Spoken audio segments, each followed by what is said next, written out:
एक छोटे से कस्बे में समीर नाम का एक लड़का रहता था। बचपन में ही पिता की मृत्यु हो जाने के कारण परिवार की आर्थिक स्थिति बड़ी दयनीय थी। समीर की मां कुछ पढ़ी लिखी जरूर थी, लेकिन उतनी पढ़ाई से नौकरी कहाँ मिलने वाली थी। सो घर घर बर्तन मांजकर और सिलाई बुनाई का काम करके किसी तरह अपने बच्चे को पढ़ा लिखा रही थी। समीर स्वभाव से थोड़ा शर्मीला था और अक्सर चुपचाप बैठा रहता था। एक दिन जब वो स्कूल से लौटा तो उसके हाथ में एक लिफाफा था। उसने माँ को लिफाफा पकड़ाते हुए कहा, माँ, मास्टर साहब ने तुम्हारे लिए ये चिट्ठी भेजी है, जरा देखो तो इसमें क्या लिखा है।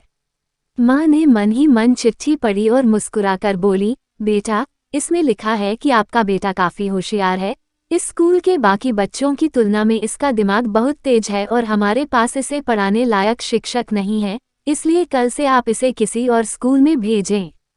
उद्धरण चिन्ह। ये बात सुनकर समीर को स्कूल न जा सकने का दैख तो हुआ, पर साथ ही उसका मन आत्मविश्वास से भर गया कि वो कुछ खास है और उसकी बुद्धि तीव्र है। माँ ने उसका दाखिला एक अन्य स्कूल में करा दिया। समय बीतने लगा। समीर ने खूब मेहनत से पढ़ाई की। आगे चलकर उसने सिविल सर्विसेज परीक्षा भी पास की और IAS ऑफिसर बन गया।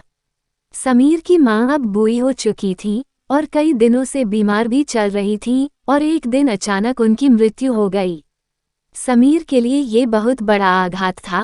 वह बिलख बिलख कर रो पड़ा। उसे समझ नहीं आ रहा था कि अब अपनी माँ के बिना वो कैसे जिएगा। रोते रोते ही उसने माँ की पुरानी अलमारी खोली और हाथ में उनकी माला, चश्मा और अन्य वस्तुएं लेकर चूमने लगा।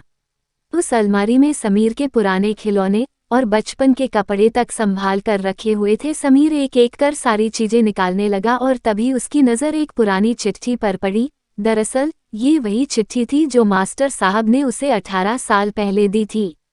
नम आंखों से समीर उसे पढ़ने लगा।